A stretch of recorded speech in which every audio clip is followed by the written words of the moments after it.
Welcome! Today, we're going to walk you through the simple process of disabling dark mode on the Messenger app for PC. If you found that the dark interface isn't quite your style, or if you're simply looking for a change, this quick tutorial will help you switch back to the classic look. Let's dive right in.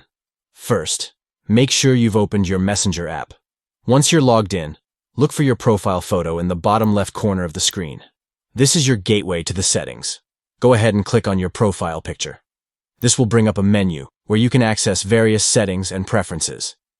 Now, in this menu, look for the option that says Preferences. Click on it to explore more options related to your account. Once you're in the Preferences section, keep an eye out for the dark mode settings. You should see an option labeled Dark Mode. Here, you'll have the ability to toggle it on or off. To disable dark mode, simply check the option that says Off. This will revert your Messenger app back to its light theme, giving you a brighter and more traditional interface. And that's it. You've successfully disabled dark mode on your Messenger app.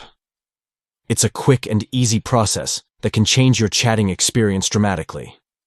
If you found this video helpful, don't forget to give it a thumbs up and subscribe for more tips and tricks. Happy chatting!